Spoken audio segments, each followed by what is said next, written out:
5 राज्यों के चुनाव में कांग्रेस के सबसे कमजोर प्रदर्शन पर कांग्रेस के पूर्व मंत्री कैप्टन अजय सिंह यादव का बयान। कहा, पंजाब में उम्मीद के विपरीत परिणाम का कारण वहां का इनकम्बेंसी फैक्टर। पंजाब में विधायक भी नहीं मिल सकते थे। मुख्यमंत्री कैप्टन अमरिंदर से जो हार का बना सबसे बड़ा कारण।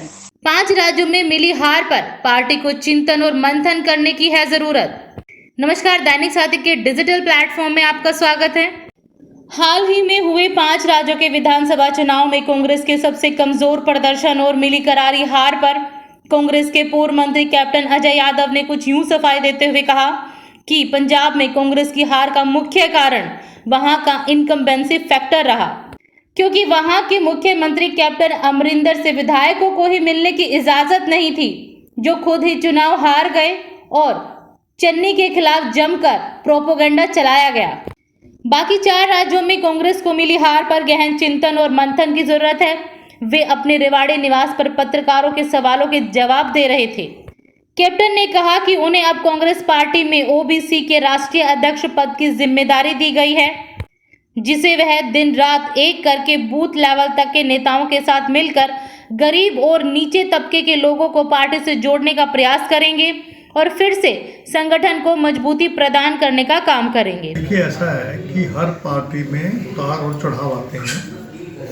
हमारी भाजपा के पास 2 एमपी थे, अब वो सत्ता में आसीन हो गए।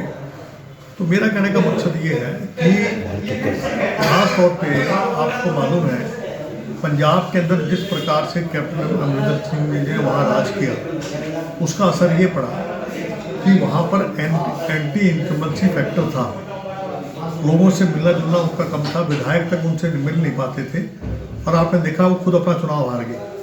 तो पार्टी ने फैसला लिया, एक अच्छे व्यक्ति को बनाया, चरणजीत सिंह चन्नी जी को, और उनके खिलाफ जिस तरीके से भाजपा ने प्रोपोगंडा चलाया और एक व्यक्ति के पीछे, जिस व्यक्ति के नाम के ऊपर कई क्षेत्रों में हमारे एमएलए जीते भी हैं। तो मेरा कहने का मकसद ये है, इसी प्रकार से गोवा है। गोवा में हमें उम्मीद थी, बहुत बेहतर प्रदर्शन की हमें उम्मीद थी, लेकिन वहाँ नहीं हो पाया। इसी प्रकार से मणिपुर में, आपका उत्तराखंड में तो उम्मीदों के विपरीत हमारे परिणाम आए। हमें तो बहुत उम्मीद थी कि वहाँ पर हमारी सरकार बनेगी। और यूपी में आप जानते हैं, प्रियंका गांधी जी ने बहुत मेहनत की थी वहाँ। मेरा पार्टी ने मेरे को एक जिम्मेवारी दी है ओबीसी का राष्ट्रीय अध्यक्ष बनाने की। मेरा उद्देश्य ये होगा कि मैं जो ओबीसी के जितने भी, चाहे ईबीसी के जो अति पिछड़ा वर्ग के लोग हैं और ओबीसी के लोग हैं जो पार्टी से जुड़ सकते हैं, उनको जोड़ने का हम काम करेंगे। एक बड़ी भारी जिम्मेवारी है। आज जिम्मेवारी केवल मेरे ऊपर नहीं है, आज जिम्मेवारी जो हमारे स्टेट लेवल के हैं, डिस्ट्रिक्ट लेवल के हैं, और जो ब्लॉक लेवल के जो हमारे नेता हैं, उनको अब ज़मीनी स्तर पे काम करना पड़ेगा। हमारे यहाँ तो बहुत सारे दिग्गज पार्टी छोड़ के चले गए थे। हमारे यहाँ तो जितने भी उम्मीदवार थे, एक हमने पार्टी को, मैं आपको बताता हूँ, कम से कम 20 सीटें ऐसी हैं जिन्हें कल मैं देख रहा था, उसमें कांग्रेस ने 50,000 वोट भी लिए। 20-25 सीटें ऐसी हैं जहाँ 50,000 वोट भी लिए हैं, खासतौर से रायबरेली, आपका सुल्तानपुर साइड में, और आपका अमेठी साइड में, और कुछ अन्य स्थानों पे। अगर धर्मनिरपेक्ष ताकतें मिलकर चुनाव लड़ती, अखिलेश जी की जो सबसे बड़ी जो विफलता रही उत्तर प्रदेश में, वो और कॉन्फिडेंट थे कि वो अपने बलबूते पे चुनाव लड़ जाएंगे। अरे भाई, कौन है ये?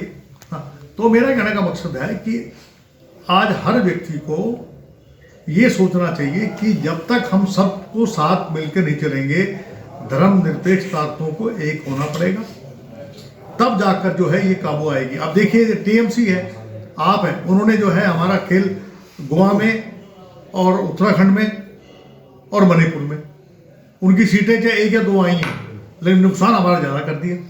कैप्टन साहब, एक बड़ा सवाल कि बार बार आज जितनी भी रैलियां हुई इस चुनाव के दौरान, चुनाव प्रचार के दौरान, योगी जो कि उत्तर प्रदेश के मुख्यमंत्री हैं, उन्होंने बुलडोजर चलाने की बात कही, और अब देश के प्रधानमंत्री मोदी ने एक बयान दिया कल कि इन नतीजों ने, 2022 के नतीजों ने 2024 के नतीजों को तय कर दिया है।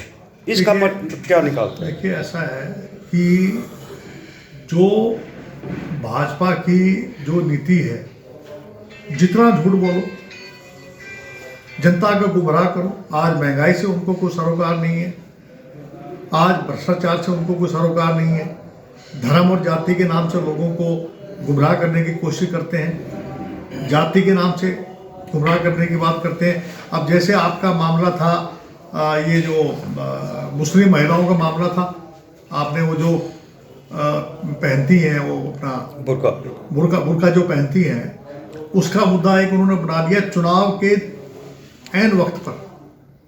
उसका असर पड़ा मुजफ्फरनगर के अंदर, उसका असर पड़ा वेस्टर्न यूपी के अंदर, फर्क पड़ा उसका, उसमें कुछ सीटें वो ले गए। यानी कि ये लोग जो हैं, हमें लोगों को ये दर्शाने की कोशिश करते हैं जैसे कि जो माइनॉरिटी के लोग हैं वो लोग सत्ता में पता नहीं आ जाएंगे, ये क्या आ जाएंगे।